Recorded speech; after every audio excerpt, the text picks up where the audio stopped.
The message came on a Tuesday, not through the Unified Earth Council's diplomatic frequency, not through the military's secured relay network, not through any of the 17 official channels humanity had registered with the Galactic Concord over the last 40 years of cold, grinding, almost war. It came through a civilian weather satellite, Beacon Station Mira 7, registered to an agricultural monitoring cooperative on the coast of what used to be called Portugal, received a tight beam signal at 3:14 in the morning, local time. The satellite's automated system flagged it as debris scatter, logged it, and moved on. It took a junior technician named Pedro Alves 6 hours to notice the flag, 2 more hours to realize the scatter pattern was not scatter at all, and 30 seconds to understand that he was looking at something that would either end his career or define it. He called his supervisor. His supervisor called the Council's communications office. The Council's communications office called Admiral Yara Voss at home. She was already awake. Yara read the message 3 times at her kitchen table before she poured her coffee. She read it the way she read everything that mattered, not for what it said, but for what it chose not to say. The Galactic Concord, representing 14 sovereign species of the known galaxy, formally invited the United Earth Council to a summit of peace and mutual understanding, to be held at Concord Station Verath, in neutral space, in 30 days. The message was polite, precise, warm, even, in the way that very cold things sometimes appear warm from a distance. She put it down and looked out her window at the city still sleeping below her. The harbor lights were on. A supply freighter was moving through the channel, slow and heavy with something. She drank her coffee. Then she opened her personal terminal and pulled up a list she had been quietly keeping for 11 years, 14 names on it, 14 species, or civilizations or governments that had received an invitation to a Concord summit in the last century. She counted the ones that still existed as independent entities. 6. She finished her coffee, got dressed, and went to work. The council chamber held 31 people. It was designed to hold 60, but 3 seats had been empty since the Kepler incident, and the rest had never been filled in the years since, because filling them felt like something nobody was ready to admit yet. Yara stood at the front of the room and let them read it themselves first. She had learned long ago that telling people what a thing meant before they had read it themselves was the fastest way to make them stop listening to you. She watched their faces. Counselor Ben, from the Mars settlements, went through hope and suspicion in about 4 seconds and landed somewhere in the middle. Secretary General Priya Anand read slowly, the way she always did, her lips barely moving. The military liaisons from the outer colonies read it once and immediately looked at each other. A peace summit, Anand said, when most of them had finished. That's what it says, Yara said. After 40 years. Yes. After the Kepler blockade, after the Cassini exclusion zone, after everything. After all of that, Yara said, yes. Ben leaned forward. He was a big man, built like the kind of person who had grown up somewhere with higher gravity and more need to be stubborn about it. So, they blinked, he said. Finally, the pressure worked. The economic exclusion, the colony expansions, I want to show you something first, Yara said. She pulled up the delivery method on the main screen, the weather satellite, the civilian beacon, the agricultural cooperative. She let them look at it. They sent this through a potato farmer's orbital relay, she said. Not a diplomatic frequency, not military, not even a commercial channel we'd registered with them. A potato farmer. The room was quiet for a moment. Could be a technical error, someone said from the back. It's not, Yara said. She said it the way she said things she was certain about, which was without emphasis, without force, without anything extra at all. They know every frequency we have. They've known them for decades. They chose this one. They chose it because it's the lowest status channel a civilization can receive a message on. It's the galactic equivalent of sliding a note under the door instead of knocking. Anand looked up from the message. You think it's deliberate? I think everything they do is deliberate, Yara said, and I think we should go. That caused the noise she expected. Half the room talking at once, cross conversations, Ben's voice rising above the others, someone near the windows saying something about traps, and someone else saying something about opportunity, and the 2 words crashing into each other somewhere in the middle of the room. Yara waited. She was good at waiting. She had learned it in places where the alternative to waiting was dying. When the noise dropped, she spoke again. I think it might be genuine, she said. I think there are people inside the Concord who want real peace. I think there are also people inside the Concord who want to use a peace summit to get our leadership off Earth and in one room while they move assets into position. She paused. I think both of those things can be true at the same time. I think we should treat both of them as true at the same time. Anand looked at her steadily. Meaning what exactly? Meaning we go, Yara said. We go and we mean every word we say. Every offer we make honestly. Every hand we extend genuinely. We want peace. We have always wanted peace. She looked around the room. And we prepare for every word they mean. Silence. You're talking about the contingency drawer, Ben said. I'm not talking about anything by name in this room, Yara said. I'm talking about being the kind of people who go to a peace summit hoping it works and ready for it not to. Both things. No contradiction. Anand looked down at the message again. 30 days, she said. They want us rushed, Yara said. 30 days is not enough time to prepare diplomatically. It is also not enough time to prepare militarily, by conventional thinking. She let that land. We should start both processes tonight. The vote was 19-12 in favor of attending. The 12 who voted against were not wrong. Yara had read the same history they had. She knew what the odds looked like. She voted yes anyway, because she had also read the history of what happened to species that never showed up, never tried, never put a hand out even knowing someone might bite it. Those species were usually footnotes. She did not intend to be a footnote. The next 3 weeks were 2 separate wars happening in the same building.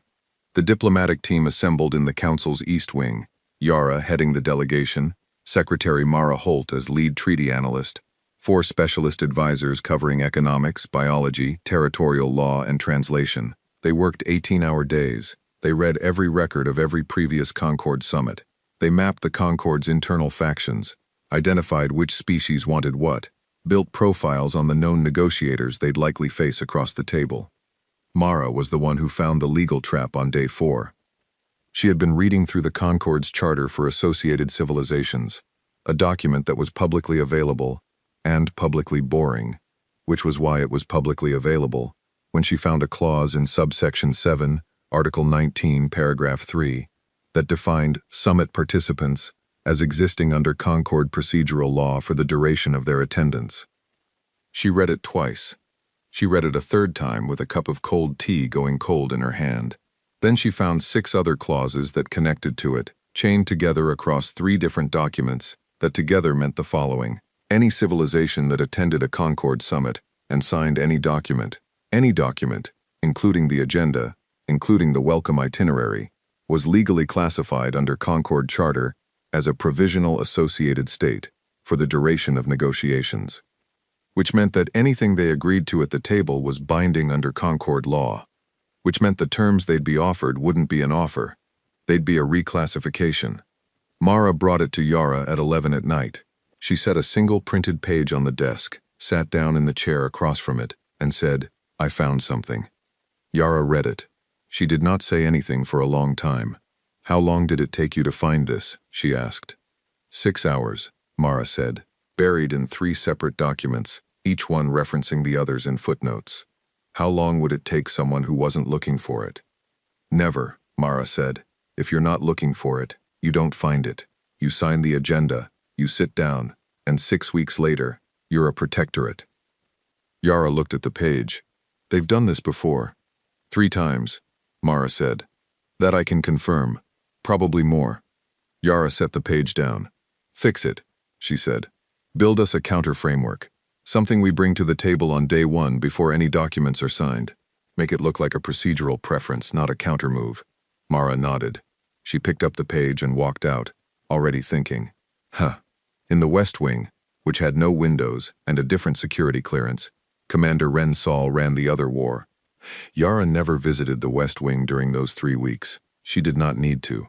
She and Ren had worked together for 9 years, and she trusted him the way you trust a person who has never once needed to tell you they were trustworthy.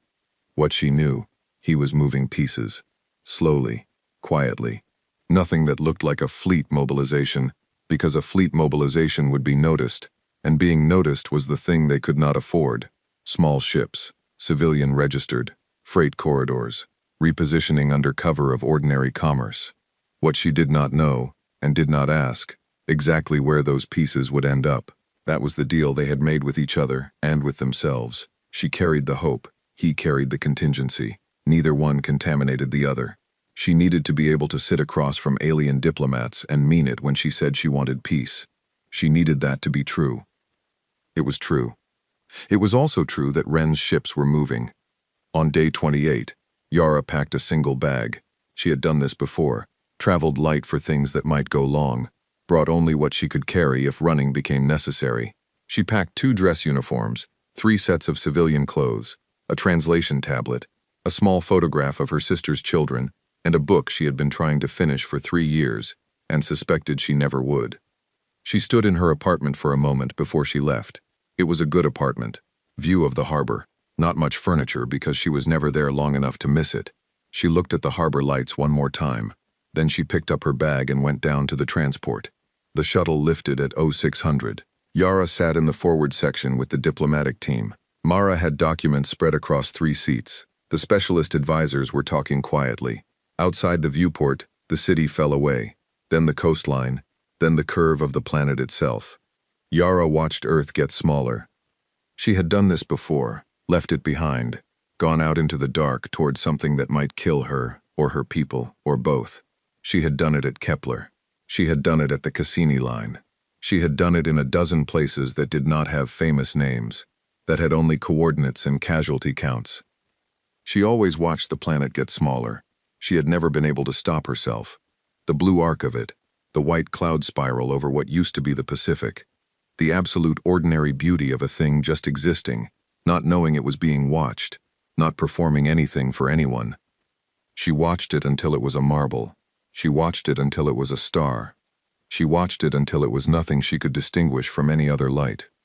Then she turned around and opened her briefing files and started reading. 30 days. They had been invited to a peace summit. She intended to find out which kind. In the West Wing back on Earth, Ren received the single encrypted transmission from the shuttle as it cleared orbit. One word, prearranged, no context needed. He read it, nodded once to himself, and turned back to his screens. The word was, moving. He had already known, but it was good to confirm. He picked up a stylus and began marking positions on a star chart. Nothing dramatic. Just a man doing careful work in a room with no windows, moving small things into places where they might matter later. Outside, somewhere above the clouds, a shuttle full of people who meant every word they were about to say climbed toward a station that had been expecting something very different. That gap, between what was expected and what was coming, was the only weapon that had ever reliably worked. Ren capped his stylus. He was ready. They were all ready. The question was only whether they'd need to be. He looked at the star chart, at the small marks he'd made, at the distances between them and the station called Verath, where in 29 days his admiral would sit across a table from 14 alien species and try, genuinely, honestly, without performance or pretense, to find a way to peace. He hoped she'd find it. He prepared as though she wouldn't. Both things. No contradiction. Outside the window, the one the West Wing didn't have, the one he was imagining, the stars were doing what they always did. They were just there, waiting, indifferent to the plans of anyone moving through them. Ren had never minded that. He had always found the indifference of the universe clarifying. It did not care what happened. That meant it was entirely up to them. He turned back to his work. Concord Station Verath was beautiful the way a very expensive trap is beautiful. It hung in neutral space between 2 unremarkable star systems, enormous and deliberate, built from a dark composite material that caught light and held it in slow, shifting patterns across its hull. From a distance it looked almost organic, like something that had grown rather than been constructed. Up close, through the shuttle's forward viewport, Yara could see the geometry of it, the nested rings, the docking spires, the observation galleries running along its equator like a belt of glass. It was designed to impress. It was doing its job. 14 species built that together, one of the specialist advisors said from behind her. His name was Tomas, and he handled territorial law and tended to say things out loud that other people kept to themselves. 14 species were made to pay for it, Mara said, without looking up from her documents. Check the construction records. 11 of the 14 were assessed at above-market contribution rates. 3 species, Vreth, Doran, and Ilkari, paid below cost, founding member privilege. Tomas looked at her. You read the construction records. I read everything, Mara said. She turned a page. Yara watched the station grow in the viewport and said nothing. She was noting the docking assignments. Their berth was on the outer ring, far from the station's central hub, far from the diplomatic galleries and the assembly halls. Protocol, they would be told, rotation schedule, availability. It was none of those things. The outer ring was where you put ships you didn't want near anything important. She filed it and kept her face easy. They were met at the docking bay by a Concord protocol officer, a species called the Senu, small, pale, trilaterally symmetrical, moving with the precise, careful steps of something that had evolved in narrow spaces. The protocol officer's name, translated into something human mouths could manage, came out approximately as Veth. Veth was polite, efficient. Every word out of Veth's translated speech was correct, technically warm, and specifically calibrated to remind the human delegation at every turn of the distance between what they were and what they were being graciously received as.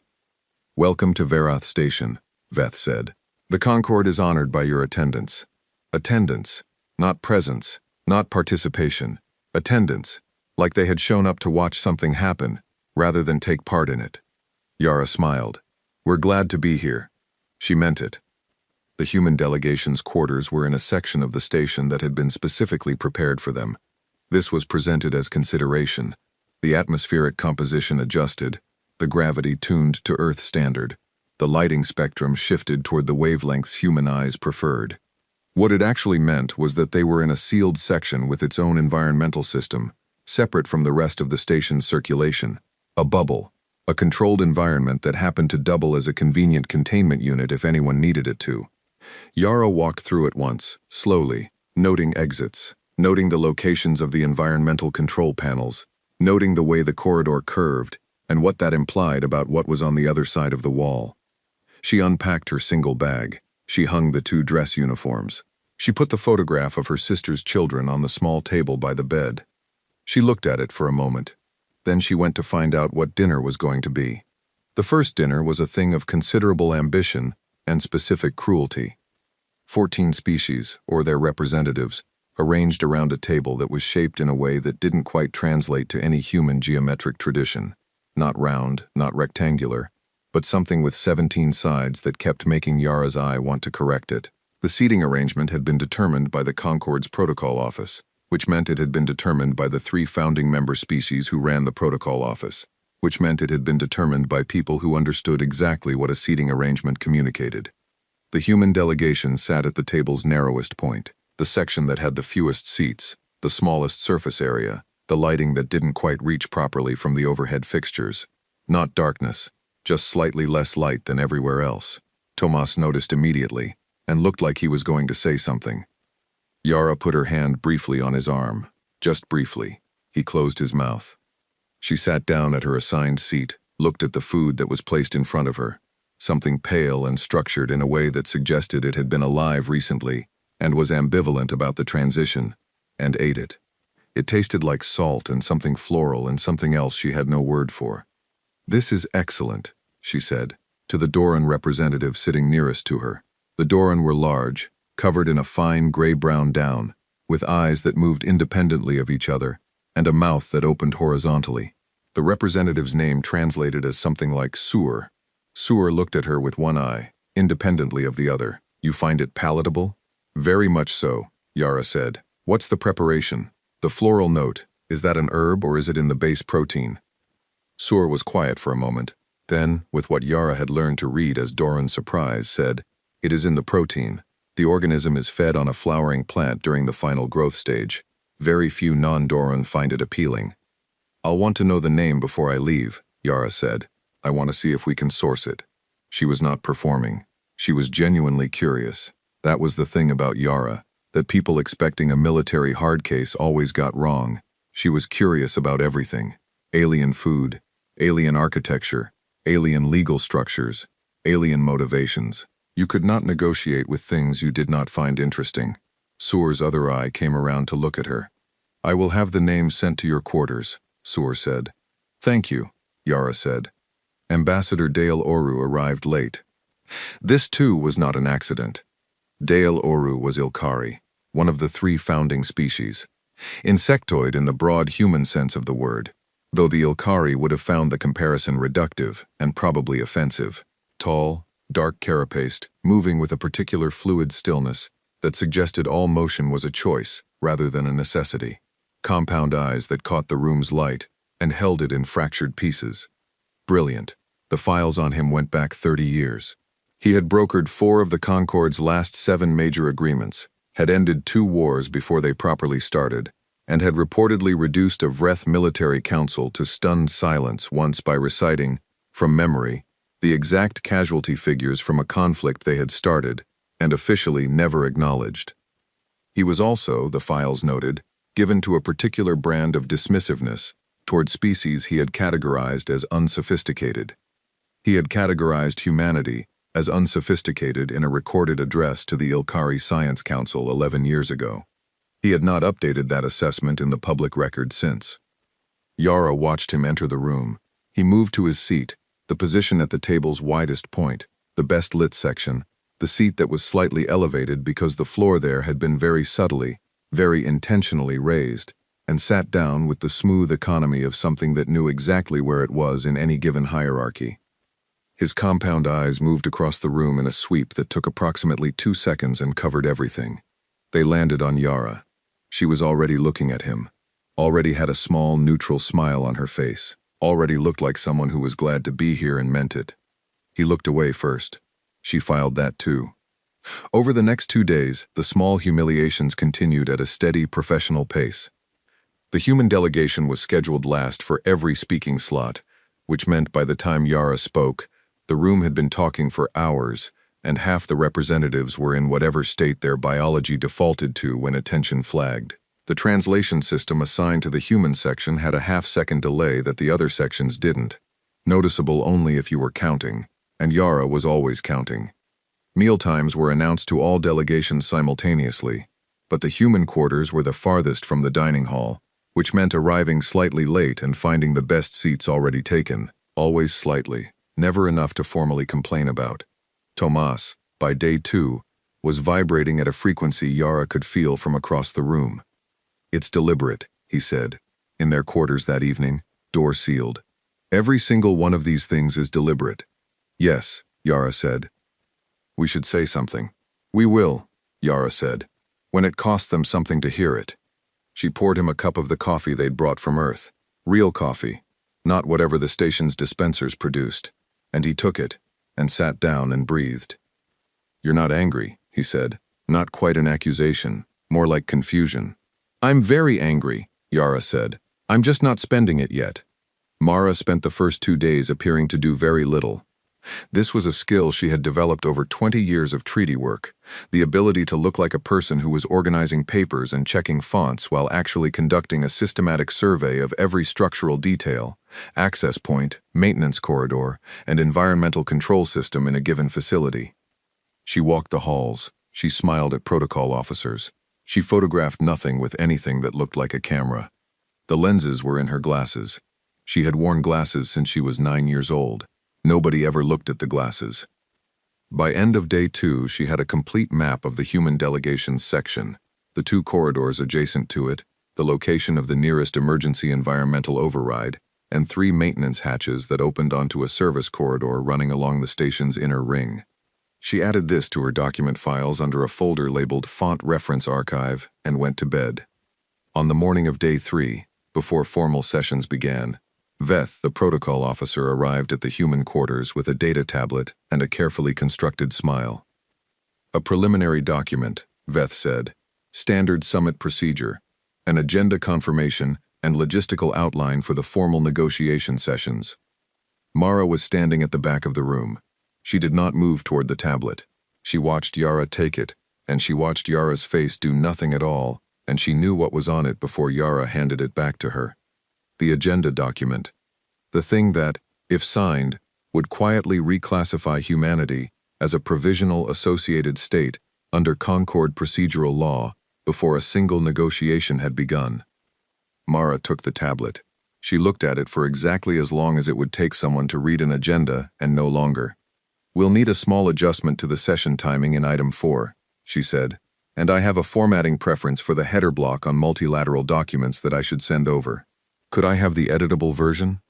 Veth paused. A very small pause. The kind that meant a recalibration was happening behind a face being kept carefully still. "Of course," Veth said. "I'll have the editable file sent to your terminal." "Thank you," Mara said. She smiled the smile of a woman who cared about formatting. Veth left. Mara set the tablet down. She looked at Yara. "Subsection 7, she said. "I know," Yara said. "We'll need to have the counter framework ready before anyone signs anything." "How long do you need?" Mara thought about it for approximately 2 seconds. "I have it. I built it on the ship." Yara looked at her. Not for the first time, she had the thought that the most dangerous person in any room was almost never the one who looked like it. "Don't present it yet," Yara said. "Let them think we haven't found it. Give it 2 more days." Mara nodded. She picked up the tablet and went back to her documents. The formal negotiation sessions began on day 3 afternoon. The room for them was large, well lit, shaped in the Concord's 17-sided geometry. Each delegation had a table segment.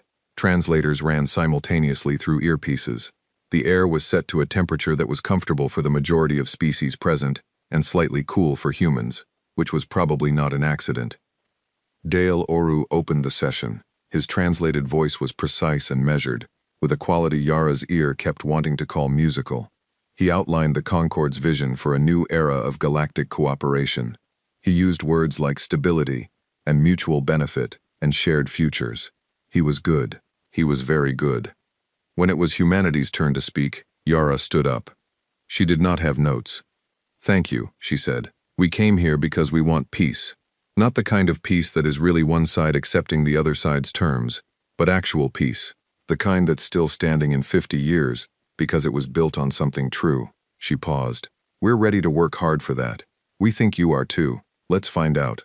The room was quiet for a moment. Dale Oru looked at her. One of his expressions, she had been learning to read Ilkari facial movement from files, knowing she'd need it, shifted into something she didn't have a word for yet. She sat down. Tomas leaned over. "Short," he whispered. "Enough," she said. That night, in the service corridor Mara had mapped behind the 3rd maintenance hatch, a Concorde security officer in a technician's uniform placed a listening device behind a coolant conduit at approximately the height of a human head. He was back in his section of the station within 6 minutes. 11 minutes after that, a man named Corporal Dev Anant, listed on the station's manifest as a junior kitchen worker from the human delegation's support staff, found it. He did not remove it. He took a photograph with his own lenses, which were not in his glasses because he didn't wear glasses. They were in his left eye, which had been replaced after Kepler Station with something better than what he'd been born with. He walked back to the kitchen, finished his shift, and sent a single compressed file to a relay point that forwarded it to a receiver that was not on the station. Yara was briefed at 0200. She sat at the small table in her quarters, in the low light, with the photograph of her sister's children visible at the edge of her vision.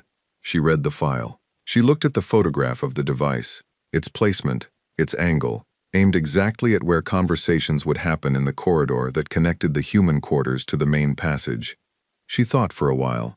Then she made a decision that was either very smart or very committed to a direction she had already been moving in. She did not remove the device. She went back to bed, and in the morning she had a conversation in that corridor with Tomas about the weather on the Martian northern plateau, which was something she had genuinely been meaning to ask him about for days. She also, later, had a different conversation in the same corridor, and she chose every word of it carefully, and what she chose was the truth, because the truth was currently the best weapon she had. That evening she sent the encrypted transmission. 1 word. It traveled from the station to a relay, from the relay to a point 3 systems away, from that point to a civilian freighter running a registered freight corridor toward the Verath system's outer edge. Commander Rensol read it at his screens. Yellow. He uncapped his stylus. He made 4 new marks on the star chart. The pieces moved a little closer. Not close enough to see. Not close enough to read as anything but commercial traffic on a routine course. But closer. He capped the stylus, leaned back, and looked at the ceiling of his freighter's navigation room for a moment. Somewhere ahead of him in the dark, Yara was sitting in a station with a listening device she'd chosen not to remove, eating food she'd genuinely found delicious, learning the names of alien proteins, and watching a room full of people who expected a supplicant try to figure out what they were actually dealing with. He hoped she was getting enough sleep. She wasn't. She never did, in places like this. But she would hold. She always held. Outside, the stars did what they always did. The freighter moved through them, quiet and unremarkable, carrying nothing interesting to nowhere important. That was exactly how Ren needed it to look. He turned back to his screens and kept working. The Concorde's first draft of the peace terms arrived on day 4, printed on a material that was not quite paper and not quite screen, that held text in a way that made it look permanent before anyone had agreed to anything. Yara read it at the table in the human delegation's main room, with Mara on her left and Tomas on her right, and the 4 specialist advisors arranged around the rest of the surface with their own copies. Nobody spoke for the first 20 minutes. The only sounds were the soft movement of translated pages and, once, a very quiet exhale from Tomas that communicated a considerable amount. The document was 63 pages long. It was written in the Concorde's formal diplomatic register, which was precise and structured, and moved like something that had been designed specifically to make you feel that disagreeing with it was a personal failure of intelligence. The translation was excellent, which meant the humans could read exactly how thoroughly they were being asked to fold. Yara finished it, set it down, and looked at the ceiling for a moment. "Summary," she said. Tomas had been waiting for this. He had his notes already organized. Territorial. Humanity cedes formal claim to the 7 contested systems along the Cassini corridor, accepts Concorde jurisdiction over commercial traffic in those systems, and agrees to a 50-year moratorium on expansion beyond current colony boundaries. He paused. Economic. All trade with non-Concorde species requires Concorde licensing and a 12% transit fee. Military. Earth's defense forces are reclassified as a Concorde-associated security body, which means our deployments require Concorde authorization beyond a defined perimeter. He stopped. "That's the polite version," Yara said. "Yes." "Say the other version." Tomas looked at his notes, then set them down. "They want us contained, taxed, and asking permission to defend ourselves." The room was quiet. "They dressed it up well," Mara said.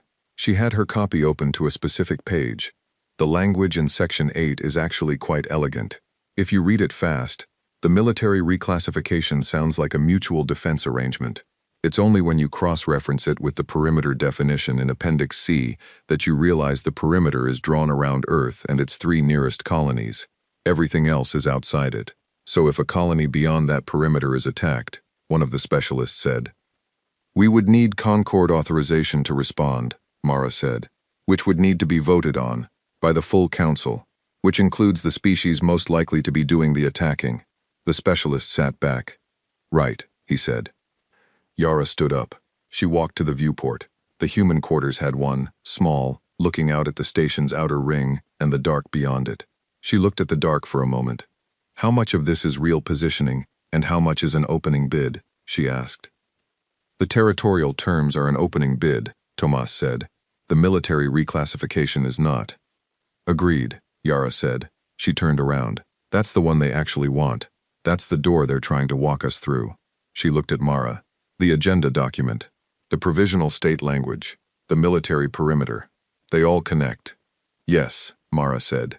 "If you sign the agenda document, you're already a provisional associated state before negotiations begin. If you then agree to the military reclassification in the treaty, you've formalized it. You're not a sovereign civilization anymore. You're a member body under Concorde jurisdiction, with a 50-year moratorium on expansion so we can't grow our way out of it," Tomas said.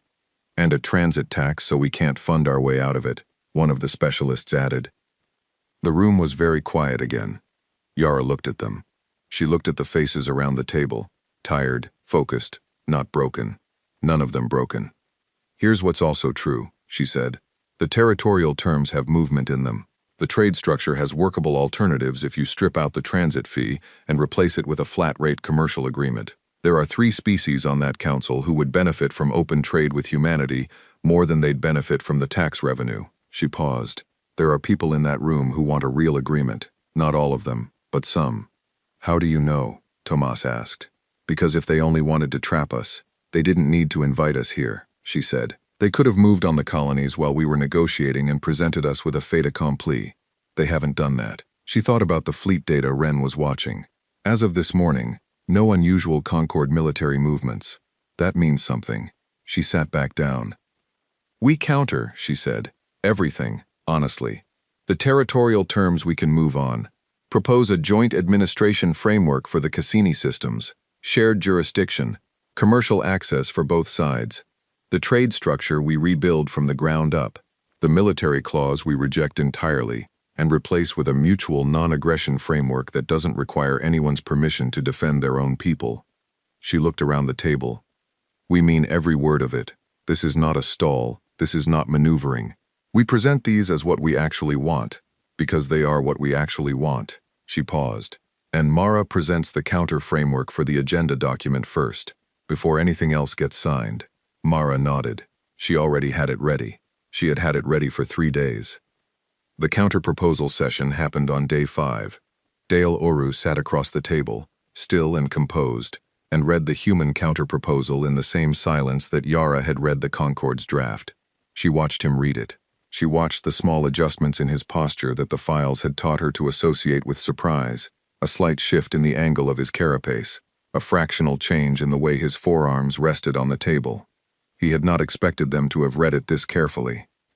He had not expected the counter-proposal to be coherent. She filed this without pleasure.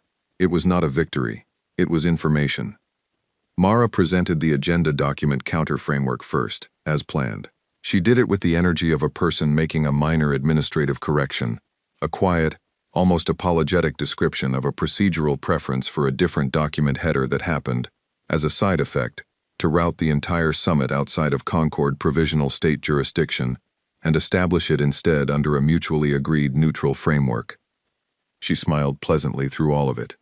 The Concord's legal advisor, a Senyu named Ash, who was very good and had realized what was happening approximately halfway through Mara's presentation, went absolutely still. Dale Oru did not look at Ash. He looked at Mara, then he looked at Yara. Yara looked back at him with the expression of a person who was here to find peace and meant it. There was a recess called for administrative review. It lasted 4 hours. When they came back, the Concord's delegation had a new version of the agenda document that no longer contained the provisional state language. Nobody mentioned the old version. Nobody explained the change. The new document was presented as a formatting update. Mara accepted it with a smile and a note about the header font. Real negotiation, when it finally started, was a different kind of exhausting. Not the exhausting of sitting in a room being quietly diminished, the exhausting of two intelligent sides trying to find the shape of something that didn't exist yet, feeling along the edges of it in the dark, occasionally finding a piece that fit. The Cassini corridor took 2 full days of sessions. The human delegation proposed joint administration. The Concord countered with Concord-led administration with human advisory rights. Humanity countered with equal-seat joint council with rotating chair. The Concord came back with equal-seat joint council with Concord veto on security matters.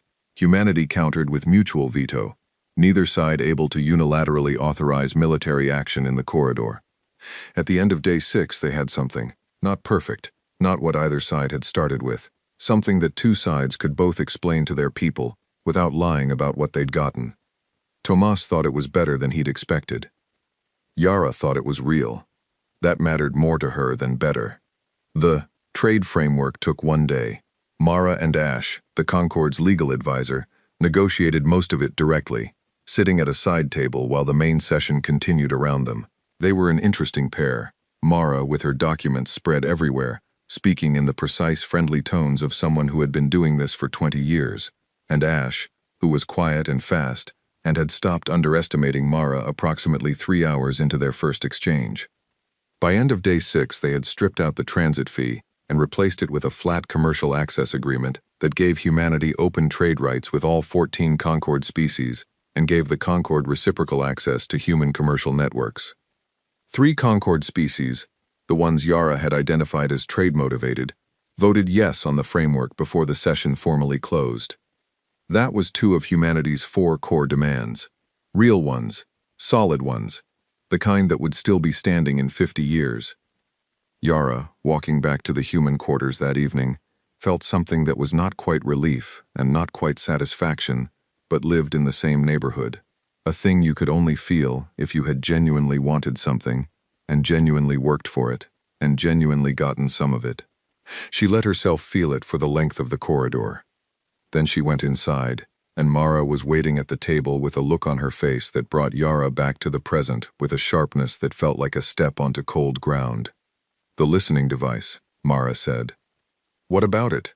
"Someone came back to it today, during the recess." Mara set a small data chip on the table. "Devenant's report. They didn't replace it. They added a secondary transmitter to it. Longer range." Yara looked at the chip. "Who came back to it? Concord Security?" "Dev says it wasn't standard Concord Security uniform. The insignia was different." Mara paused. "Vreth." Yara was quiet for a moment. The Vreth were one of the 3 founding species. The ones who had paid below cost for the station's construction. The ones with the most to lose if humanity negotiated its way to something real. "They're running their own surveillance separate from the Concords," Yara said. "Separate from Dale Oru's operation," Mara said. Yes. This was the line that mattered. The Concord was not one thing. It was 14 species with 14 sets of interests, and some of those interests were not served by a real peace with humanity, and some of those interests were. Dale Oru, brilliant and dismissive and across the table from her every day, wanted something from this summit. She still didn't know exactly what, but she knew it wasn't the same thing the Vreth wanted.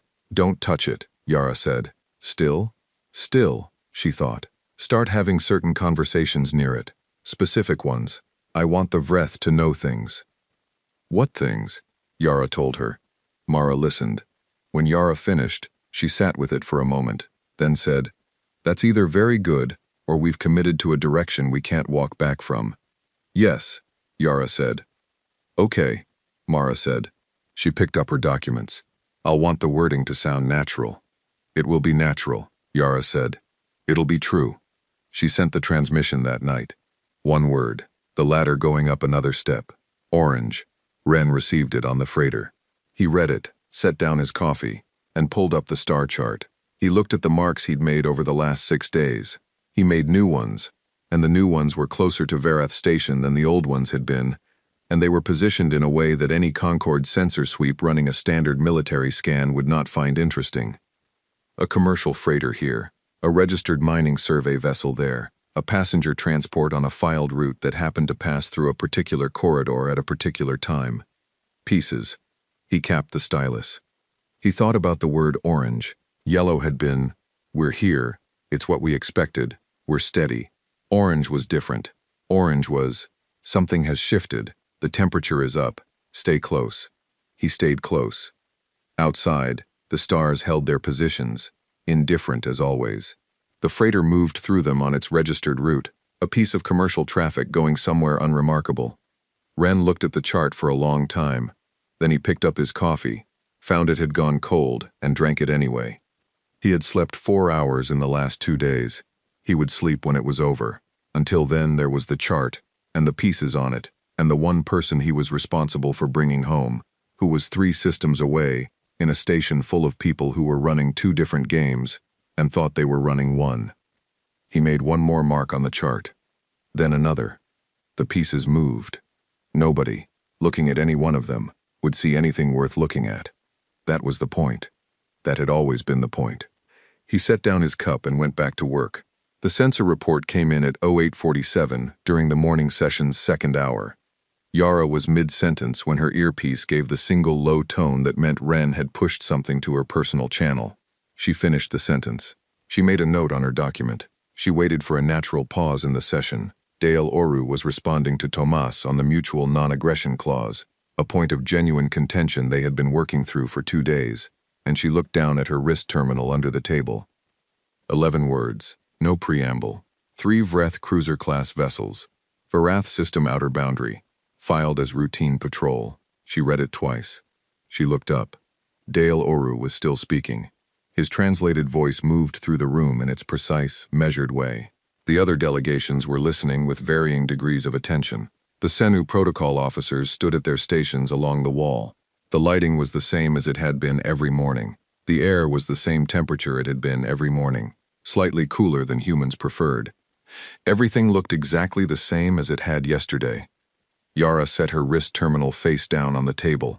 She picked up her tea, which had been sitting for 20 minutes, and was not quite cold, but was not warm either, and she drank it.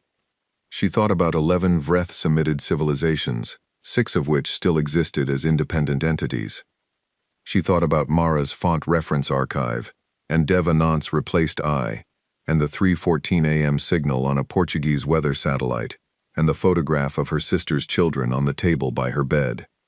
She thought about 2 of 4 demands, real ones, solid ones, the kind that would still be standing in 50 years. She set the cup down. Dale Oru finished his point. The session moved. Yara made a counter-argument on the non-aggression clause that was measured and precise and genuine, because she still meant every word she said at this table, and she would mean every word she said at this table until the table stopped being a place where words meant anything. It was not that yet. She intended to keep it from becoming that for as long as possible. By the afternoon session, she had the full picture from Ren. 3 Vreth cruisers, cruiser class, combat configuration. Not a patrol configuration. The sensor profile was wrong for patrol. The energy signatures were wrong for patrol. The positioning was wrong for patrol. They were sitting at the system's outer boundary in a triangle formation that had one purpose, and one purpose only: interdiction. They were not there to patrol the system. They were there to make sure nothing left it without their say. Specifically, nothing human-crewed. Ren's message was precise about this. He had cross-referenced the formation with 16 other instances of Vreth military positioning in the last 40 years, and the match was consistent. This was a specific Vreth tactical posture with a specific name in their military doctrine. The name translated, roughly, as the closing of a hand. Yara read it in the corridor outside the session room, standing with her back to the wall, reading from her terminal with the expression of someone reviewing a schedule. Tomas came out after her. He read her face, not the expression on it, but the thing beneath the expression, which he had learned to read over the last 6 days. "What?" he said quietly. "Go back inside," she said. "Sit down. Keep working on the non-aggression clause, the wording in Article 3, Section 2. Push for the broader defensive perimeter definition. It matters." "Yara." "It matters," she said. "Go." He looked at her for one more second. Then he went back inside. She stood in the corridor a moment longer. She was angry. She wanted to be clear about that to herself. She was genuinely, fully angry. The kind of anger that came from having tried something real and having it met with this. The kind of anger that had texture and weight to it. She let herself feel it for the length of 3 breaths. Then she filed it away in the same place she kept everything she couldn't spend yet, and she went back into the session room and sat down and kept working. It broke open on day 7 morning. Not gradually, not through a building series of pointed exchanges. It broke the way things break when one side decides the pretense has served its purpose and stops maintaining it. The Vreth delegation's lead representative, a figure who had been largely silent through the previous day's sessions, present but peripheral, watching, stood up. His name translated as something that came out in human mouths, as Vren. He was tall, even for Vreth, which meant he was tall by any species measure, with the heavy-plated build of his kind and eyes, that were a very pale yellow, and moved in his face with a flat, deliberate quality, like something that had decided long ago that looking was a tool rather than a reflex. He waited until the room was looking at him. "The Vreth Coalition," he said, through the translation system, in a voice that was perfectly level, "wishes to address the matter of humanity's compliance with Concord Association terms before this session proceeds further." The room shifted. Yara felt it, the particular quality of stillness that descends on a space when something true has finally been said out loud. Dale Oru's posture changed, a small change, the angle of his carapace, the way his forearms moved on the table. Yara had been reading him for 6 days. This was not the change of a person who had been expecting this. He hadn't known. She filed it. Vren continued. "The Vreth Coalition's position is that the current negotiation framework has produced terms insufficient to Concord security requirements. In light of this, the coalition formally requests that this summit conclude under the original document structure. The original document structure, the one Mara had taken apart on day 3, the one that would have made humanity a provisional associated state before a single real term was agreed. Furthermore, Vren said, the Vreth coalition wishes to make clear that the delegation of the human species is currently present on this station under Concord jurisdiction, and that their departure is subject to coalition security review for the duration of this matter's resolution. There it was. Plain, clean, out in the open air at last. You are here. You are not leaving. You will sign what we put in front of you, or you will not leave. The room was very quiet. Yara became aware of small things. The temperature of the room, the sound of the translation system, the exact distance between her chair and the door, the fact that Mara, 3 seats to her left, had gone absolutely still in the way that Mara went still when she was thinking very fast. Dale Oru said, in a voice that carried a quality Yara had not heard from him before, something tight in it, something controlled. The Vreth Coalition's statement has not been submitted through standard session procedure. The Vreth Coalition is operating under emergency security provisions, Vren said. Article 41 of the Concord Defense Charter. Dale Oru was quiet for a moment. A long moment. Article 41, he said, requires the consensus of founding member species. The Dorun and Ilkari will be formally notified, Vren said. They will be formally consulted, Dale Oru said. There was something in the precision of that correction that told Yara more than anything else she had observed in 6 days. He had not been consulted. He had been informed, just now, same as everyone else in the room. Yara stood up. Not fast, not dramatic. She stood up the way she did everything at this table, with a deliberateness that suggested each action was chosen. Every face in the room came to her.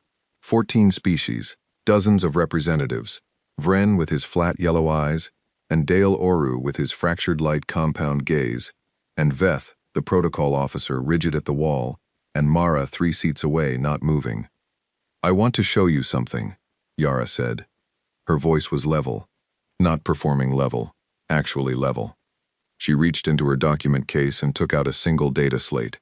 She had carried it with her every day of the summit, in the same case with her briefing files and her treaty drafts and the notes she took during sessions. Nobody had ever looked at it twice. It looked like everything else she carried. She set it on the table. She turned it so the display faced the room. These are human fleet positions, she said. Current, as of 40 minutes ago. The display showed a star map. Vareth system at the center. Surrounding it, distributed across 9 different coordinates at varying distances, were marked positions.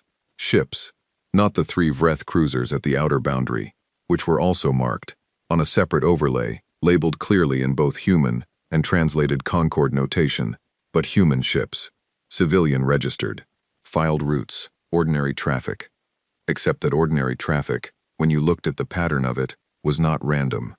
It was distributed, deliberately, in a configuration that any Concord military analyst would recognize, that any species with a functioning defense doctrine would recognize. Not defending, positioned. The Vreth cruisers were inside the pattern.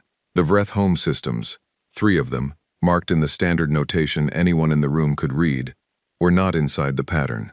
They were adjacent to it, just adjacent to 3 separate human vessel positions that had been holding their coordinates for 4 days. Not aimed, not threatening, not doing anything at all that required an explanation. Just there, just already there. Yara looked at the room. We prepared for both outcomes, she said. We hoped for this one. She gestured at the table, at the documents on it, at the 6 days of genuine work that sat in those pages. We came here because we want peace, she said. We still want peace. Everything we have offered at this table, we offer now.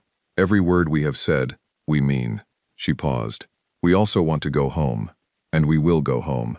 She did not look at Vren when she said it. She looked at the room, at all of it, at the 14 species who had been watching humanity for 40 years and waiting to find out what it was. The room was quiet for a long time. Vren was looking at the star map, at the pattern of it, at the positions marked there, their spacing, their angles, the 3 coordinates adjacent to Vreth home space. His flat yellow eyes moved across it slowly. He did not speak. Nobody spoke. Yara sat back down. She reached forward and turned the data slate so it was facing her again. She picked up her pen. She looked at her treaty draft. Article 3, Section 2, she said to the room. The defensive perimeter definition. I believe Tomas was making a point about the wording when we were interrupted. Tomas looked at her. He looked like a man who had just watched something happen and was still assembling it into a coherent shape. Yes, he said. Yes, the broader definition. The session continued. Bren left the room during the midday recess and did not return. An hour after that, Ren's screen showed the 3 Vreth cruisers at Verath System's outer boundary change their formation. They moved from the triangle, the interdiction posture, the closing of a hand, to a standard patrol spread. Not gone, but changed. Ren stared at the screen for a while. Then he sent a single compressed file to the civilian freighter coordinates he had been seeding across the system for the last 6 days. The file contained 2 words, stand by, not stand down, not yet, but the hand was no longer closing. He sat back in his chair. He looked at the ceiling of the freighter's navigation room and breathed once, slowly, the way you breathe when something has not gone wrong that you had been holding your entire body against. Then he sat forward and went back to watching the screens. That night, Dale Oru requested a private meeting, not through protocol channels, not through Veth or any of the other Concord administrative staff, through a direct message delivered to the human quarters door by Dale Oru himself, standing in the corridor in a manner that Yara, who answered the door, would later describe to no one as looking like a person who had decided something and was now living with what that decision required. She did not open the door all the way. Ambassador, she said. Admiral, he said. The translation system rendered his voice in the way it always did, precise and even, but there was something in it tonight that had not been there in 6 days of sessions, something that was not performing. Tomorrow, she said, before the session, we can use the observation gallery on the East Ring. It's open circuit, no recording devices. She had confirmed this with Mara's maps 4 days ago. 6th hour. He looked at her for a moment. His compound eyes caught the light from the corridor. 6th hour, he said. He left. Yara closed the door. She stood in the room for a moment. Mara looked up from the table. He didn't know, Yara said. I know, Mara said. That changes things. I know, Mara said. They looked at each other. Does it change what we want? Mara asked. No, Yara said. It changes what's possible. Mara nodded. She went back to her documents. Yara walked to her room. She sat on the edge of the bed and looked at the photograph of her sister's children for a while. 2 of them were old enough now that they had probably changed since it was taken. The youngest one's face she could still read clearly. She thought about that face, about what it was growing up into. She thought about 2 of 4 demands, real ones. She thought about what was possible. She lay down without changing clothes, and she was asleep in 4 minutes, because she had learned in places harder than this that sleep was a discipline, and she was very disciplined. Outside the human quarters, the station breathed around her. Its systems ran their cycles. Its lights held their calibrated spectrums. In the corridor behind the 3rd maintenance hatch, a listening device sat behind a coolant conduit and transmitted, faithfully, the silence of a room where everyone was asleep. 14 human crew members were on this station. Nobody had found any of them. Devenant finished his kitchen shift, said goodnight to the Senu cook he had been working next to for 6 days, walked to his bunk in the support staff quarters, and lay down with his eyes open in the dark. His left eye, the better one, kept running its quiet background functions, the ones that didn't need him to direct them, cataloging the small data it gathered from every room it had been in that day. He stared at the ceiling. He thought about home. He thought about the freighter 3 systems away, and the man on it who was watching the same dark from the other direction. He closed both eyes.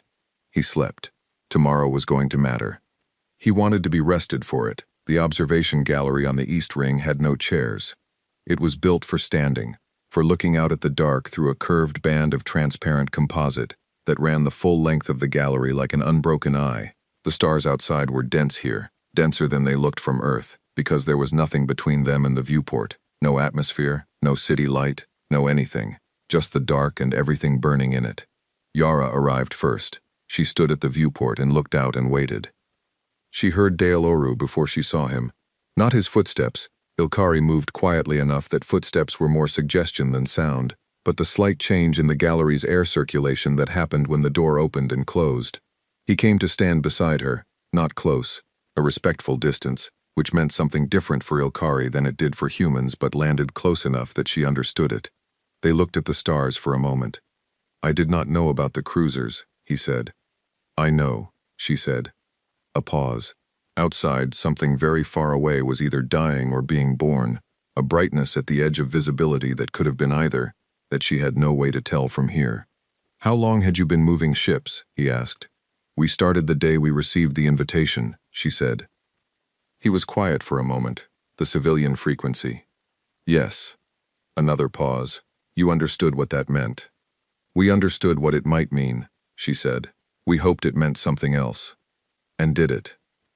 She thought about that, about the Cassini Corridor Joint Administration Framework, sitting in a document on the session table downstairs, real and imperfect and workable, about the flat commercial access agreement that Mara and Ash had built overnight 6 days ago, and that 3 species had already voted yes on, about the non-aggression clause they had been working on for 2 days, the wording not quite right yet, both sides pushing on it from different angles, toward something that neither had arrived with. "Parts of it," she said. He made a sound that the translation system didn't render, a sound that existed outside its parameters, in whatever register the Ilkari used for things that were too complicated for words. "The Vreth faction has existed within the Concord for longer than most of the current member species," he said. "They were founding members. They built what this became." He paused. "They believe that what they built requires protecting at any cost." "Including us," Yara said. "Including anyone they perceive as a threat to the structure." "Are we a threat to the structure?" He was quiet for longer than she expected. "You are something the structure was not built to accommodate," he said. "That is not the same thing. But to certain minds it is close enough." Yara looked at the stars, at the brightness at the edge of visibility, still there, still impossible to name. "What do you want from this summit?" she asked. She had wanted to ask it since day one. She had waited until she had enough of him assembled to hear the answer properly. He was quiet again. Not the quiet of evasion, the quiet of precision, of a person choosing words the way you choose footholds on a difficult surface, testing each one before committing weight. "Stability," he said. "Real stability. Not the kind that comes from containing a species until it breaks outward. That kind lasts 30 years, and then it doesn't." He paused. "You have been expanding for 3 centuries. You will keep expanding. The question is not whether that happens. The question is what shape the galaxy is in when it does." Yara looked at him, at his profile against the stars, the dark carapace, the compound eyes catching the viewport's light in their fractured way. "You think a real agreement is more stable than a contained one," she said. "I think a species that contains its expansion voluntarily, because it has a genuine stake in the structure it's part of, is more stable than a species that is held down until it isn't," he said. "Yes." The Vreth disagree. "The Vreth have a different model," he said. "They have also been running it for 200 years, and it has produced 6 of 14 invited civilizations, still existing as independent entities." Yara looked at him for a moment. "You know about my list," she said. "I compiled the same list 11 years ago," he said. They stood with that for a moment. "Would you have used them?" he asked. "The ships." She looked back out at the stars, at the brightness that was either dying or being born. "I genuinely don't know," she said. "That's why it worked." The final session began at the 9th hour and ran until late in the evening. The non-aggression clause got its wording. It took 4 hours and 17 drafts, and at one point, Tomas put his pen down and looked at the ceiling and breathed through his nose for 30 seconds, while Ash and Mara continued working around him.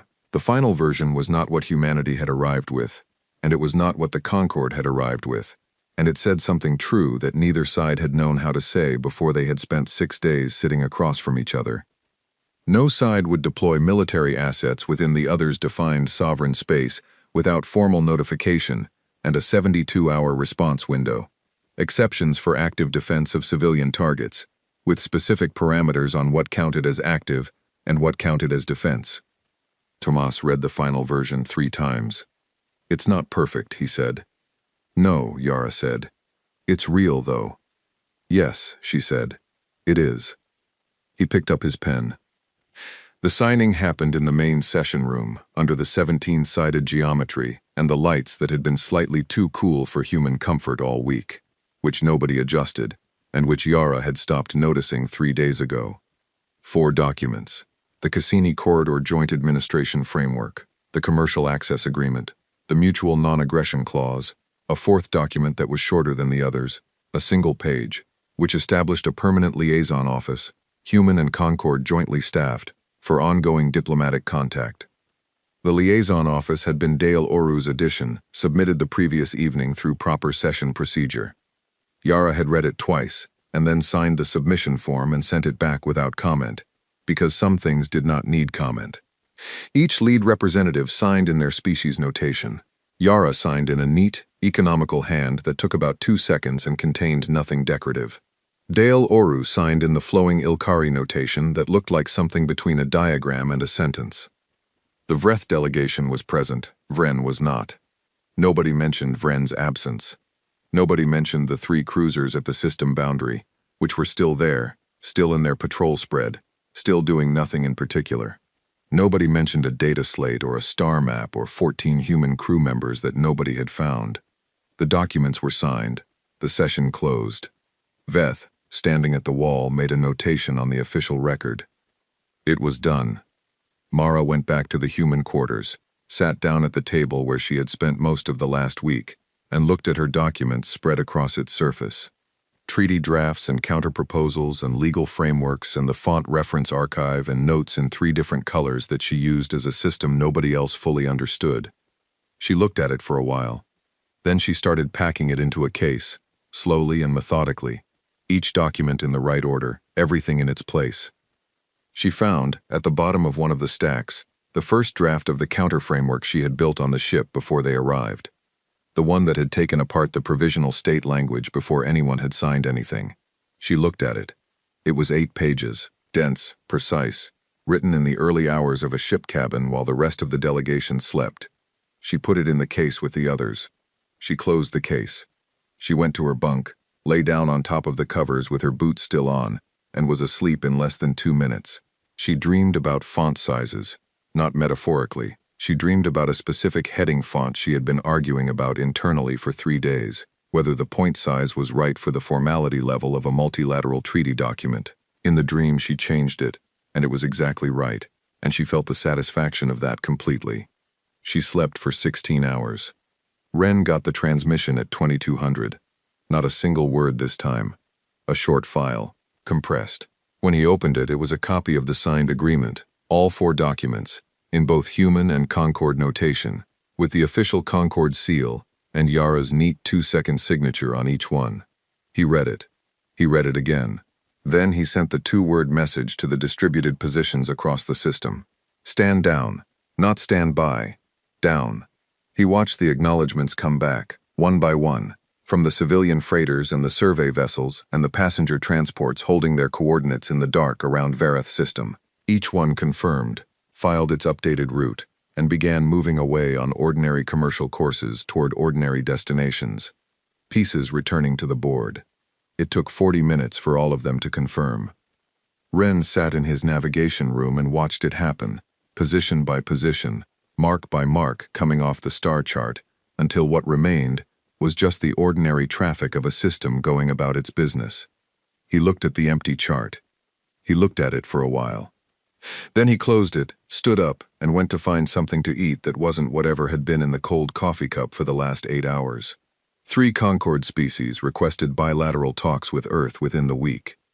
The requests came through the new liaison office, which had been established with a human attaché named Kira Sonne, who had been waiting for the posting for 2 years, and who, upon receiving the first 3 requests simultaneously on her first official day, made a sound that was not quite a word, and wrote all 3 dates into the calendar with hands that were entirely steady. The Vreth made no request. Nobody expected them to.